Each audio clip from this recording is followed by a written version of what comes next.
Hello friends, welcome back to my channel. तो नए video में आपका स्वागत है। और आपने प्रीवियस वीडियो में रस्में देखी मंडप की, तो आपको कैसी लगी कमेंट बॉक्स में कमेंट करके ज़रूर बताइएगा। तो इमली घुटावन हो चुका था और साड़ी चढ़ाना, गहने चढ़ाने वाला भी रस्म हो चुका था जो भसुर करते हैं। तो यहाँ पे चल रही थी कन्यादान की तैयारी और पंडित जी पूजा करा रहे थे। अब शायद कन्यादान के पहले कुछ पूजा होती है जिसमें लड़का बैठता है और लड़की के मम्मी पापा बैठते हैं, पंडित जी लोग बैठते हैं और ये पूजा कराते हैं। अभी मेरी एंट्री नहीं हुई थी, इसके पहले ये सारी पूजा चल रही है। तो ये तो होता ही होगा, आप सब में भी देखा होगा आपने। और यही वीडियो सबसे ज़्यादा इमोशनल होता है हर लड़की के लिए, क्योंकि इस समय लड़की भी और माँ बाप के लिए तो उससे भी ज़्यादा मुश्किल होता है, क्योंकि जिसको हमेशा से अपने पास रखो उस दिन उनको दान कर देना होता है और दान करके भेज देना होता है। तो ये बड़ी बात होती है। तो इसमें पंडित जी कुछ वचन होते हैं जो माँ बाप से भी कहते हैं, स्वीकारते हैं। तो ये सारी चीज़ें चल रही थी। और यहाँ पे मेरी सारी बहनें और कजिन्स जो बहनें हैं, भाई हैं, मेरे देवर हैं, देखो सब लोग मंडप में कैसे बैठे हैं। और अभी भी हॉल में बहुत लोग थे, मेरे जितने भी फ्रेंड्स थे रात भर रुके थे शादी देखने के लिए। और ये यहाँ पे सब चाचा लोग बैठे हैं। तो काफ़ी अच्छा लग रहा था कि रात को सब रुके थे और अच्छा लग रहा था इन सबको देख के। और शादी में हमने मंडप में बहुत ही एंजॉय भी किया है। सब शादियों में जैसे मंडप में इमोशनल मोमेंट होता है ना, हमारे यहाँ ज़्यादा इमोशनल मोमेंट नहीं था, क्योंकि कुछ लोग इतने कॉमेडी कर रहे थे जिसकी वजह से अच्छा लग रहा था।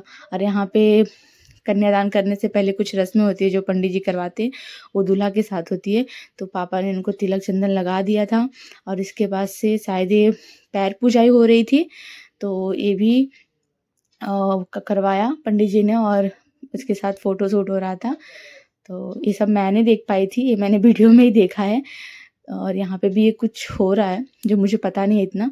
और पंडित जी जो बोल रहे हैं करने के लिए, वो लड़का और मेरे पापा कर रहे हैं, मम्मी भी साथ में हैं। और कुछ वचन होंगे, कुछ चीज़ें होंगे जो करने होते होंगे। तो ये सारी चीज़ें चल रही थी और मंडप के आसपास सब लोग चेयर पे बैठ के ये सब देख रहे थे, तो अच्छा लग रहा था।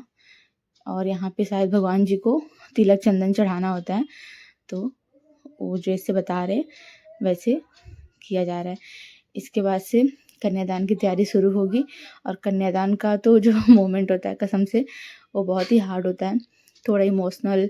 और ऐसा लगता है कि हाँ, अब अपना ही घर पराया हो गया, ये सबके मन में आता होगा उस समय के लिए, क्योंकि उस समय मोमेंट वैसा होता है। और मेरी एंट्री हो चुकी थी, मेरा भाई मुझे लेके आया था और चेहरा पे साफ साफ दिख रहा था कि मतलब ऐसा उदासी छाया हुआ था, बहुत अजीब लग रहा था वो पल। पर यहाँ पे मम्मी पापा ने मुझे बिठाया। और कन्यादान हमेशा मम्मी पापा बीच में बिठाते हैं और फिर जो थाली होती है उसमें भाई पानी पानी देते हैं और यहाँ पे मम्मी पापा और लड़के के हाथ में लड़की का हाथ देते हैं और कन्यादान का रस्म शुरू होता है। और सच में ये बहुत ही ज़्यादा इमोशनल होता है। और ऐसा लगता है कि ठीक है, ये मोमेंट तो जो चल रहा है ऐसा लग रहा है कि इसके बाद से पंडित जी जो होते हैं उस समय बहुत सारी चीज़ें भी बोलते हैं कि आज से आपकी बिटिया इनकी हुई। और इन लड़के को भी बताते हैं कि आपका इनका हाथ नहीं छोड़ना है, साथ देना है। बहुत सारी चीज़ें जो वचन और वादे चलते हैं, तो बहुत ही इमोशनल होता है। और मेरे मम्मी पापा तो बहुत ही ज़्यादा रो रहे थे और मेरी मम्मी तो पूरी शादी में ही रोई है। सबकी सबकी मम्मियाँ रोती है, लेकिन मेरी मम्मी जयमाले पे जाने से पहले से इतना रो रही थी कि उनको सुध-बुध नहीं था साड़ी का, चेहरे का, मैं कैसी लग रही हूँ, कुछ नहीं था। तो ये बहुत इमोशनल मोमेंट था। तो अपनी शादी का आप एक्सपीरियंस ज़रूर शेयर करना।